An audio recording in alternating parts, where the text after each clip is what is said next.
एक पुराना गांव, कुसुमपुर। चारों तरफ खेत, टूटी कच्ची सड़कें और रात होते ही ऐसा सन्नाटा कि जैसे हर चीज किसी डरावनी शक्ति के अधीन हो।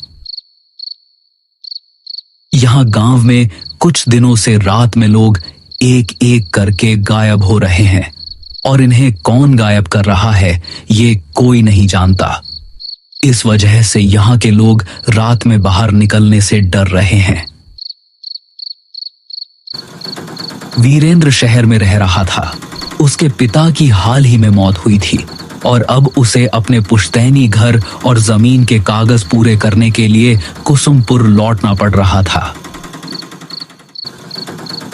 शाम का समय था। आकाश में हल्की धुंध थी और सड़कें लगभग अंधेरी। वीरेंद्र ऑटो में बैठा गांव की ओर बढ़ रहा था। ऑटो वाला चुपचाप ड्राइव कर रहा था। वीरेंद्र ने मजाक में कहा, भाई रात में तो काफी सुनसान रहता है यहाँ।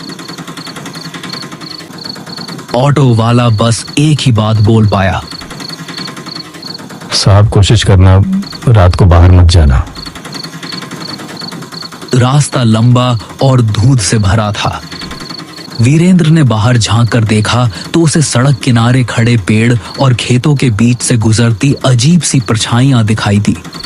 हल्की हवा से पेड़ों की शाखाएं जैसे फुसफुसा रही हों। वीरेंद्र ने खुद से कहा, बस शहर में रहकर ही अच्छा था। ऑटो धीरे धीरे गांव के मुख्य चौक पर पहुंचा। वहां का दृश्य वीरेंद्र को हैरान कर गया। पूरे गांव में सन्नाटा था। कोई दुकानदार नहीं, कोई आदमी नहीं।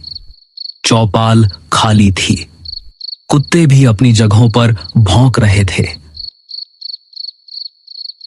वीरेंद्र ने ऑटो वाले से कहा, भैया आप जाओ।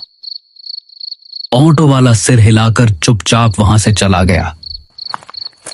वीरेंद्र अपने पुराने घर की ओर बढ़ा। पुराने रास्ते, टूटी सीढ़ियां और जर्जर दीवारें उसे बचपन की याद दिला रही थीं। घर का दरवाजा अजीब तरह से बंद था। वहीं उसे अपनी बचपन की दोस्त मंजरी दिखाई दी। मंजरी अब अकेली रह रही थी। उसका चेहरा थका हुआ और डरावना लग रहा था। मंजरी ने धीरे से कहा, और वीरेंद्र इतने साल बाद कैसे हो? क्या हालचाल है? और यहां आना कैसे हुआ? हाँ मंजरी, मैं ठीक हूं। मैं बस अपनी पुश्तैनी जमीन का कुछ काम पूरा करने आया था। लेकिन यह बताओ, ये गांव में इतना सन्नाटा क्यों है? वीरेंद्र, हर रात यहाँ कोई ना कोई आदमी गायब हो जाता है। कोई आवाज नहीं, कोई निशान नहीं। बस सुबह जमीन पर एक काला निशान मिलता है, जैसे किसी ने उन्हें जला दिया हो।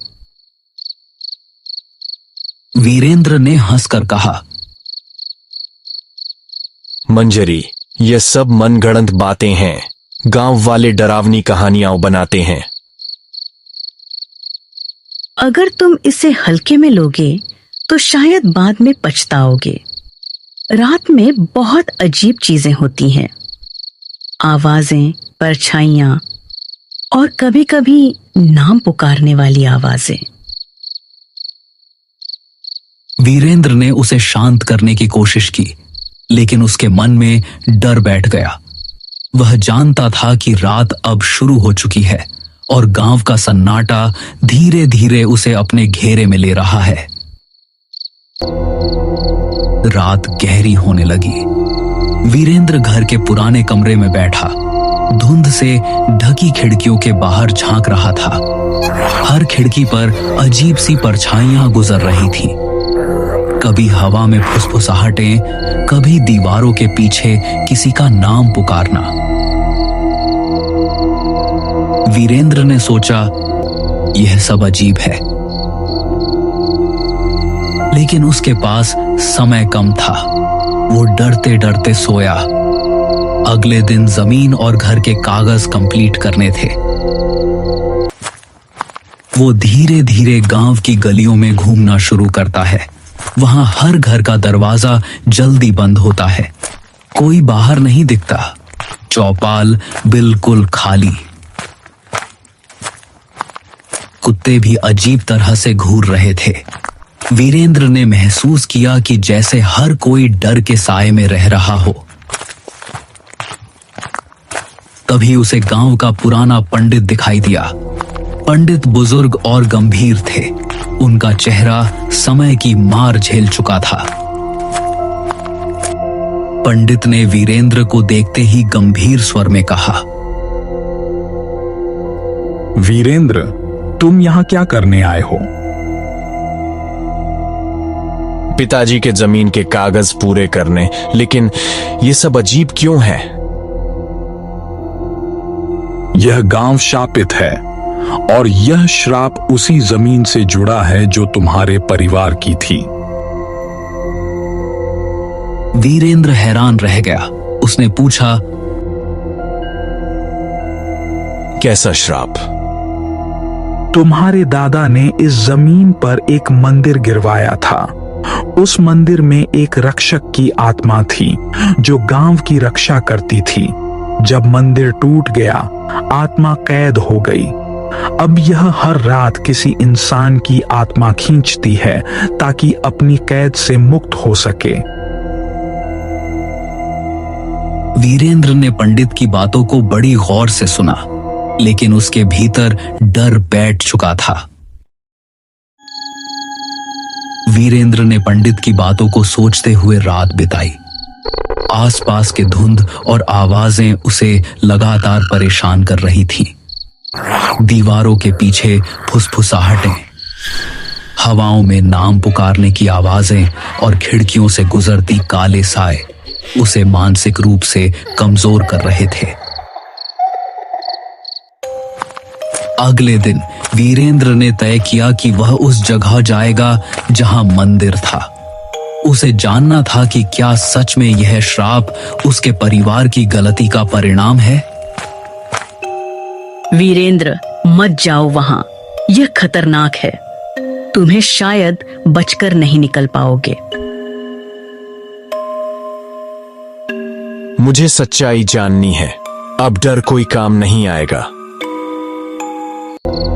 रात का समय था। पूरा गांव वीरेंद्र को रोकने की कोशिश कर रहा था, लेकिन वीरेंद्र ने हिम्मत दिखाते हुए आगे बढ़ना तय किया। वीरेंद्र उस जगह पहुंचा। चारों तरफ जली हुई मिट्टी, टूटी दीवारें और बीच में एक पुराना बुझा हुआ दिया पड़ा था। वीरेंद्र ने धीरे से दिया जलाया। जैसे ही लौ उठी, जमीन हिलने लगी। हवा में सिसकारियां गूंजने लगी। वीरेंद्र का मन डर से कांप रहा था।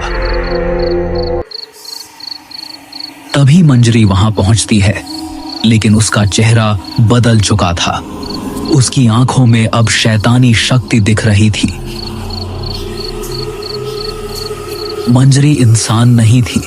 वो वही राक्षस की आत्मा थी जो मंदिर टूटने पर कैद हो गई थी। सालों से मंजरी गांव के लोगों को मार रही थी ताकि उन्हें अपने अंदर खींचकर श्राप से मुक्त हो सके। लेकिन अब वीरेंद्र के लौटने से उसकी कैद पूरी तरह टूटने वाली थी। मैं अब तुम्हें नहीं छोड़ूंगी। तुम्हें निगलने के बाद मैं इस श्राप से मुक्त हो जाऊंगी। नहीं, मुझे छोड़ दो। लेकिन आसपास धुआं फैल जाता है। धीरे धीरे वीरेंद्र गायब हो जाता है। गांव में अब केवल सन्नाटा और हवा में हल्की सिसकारियां रह जाती हैं।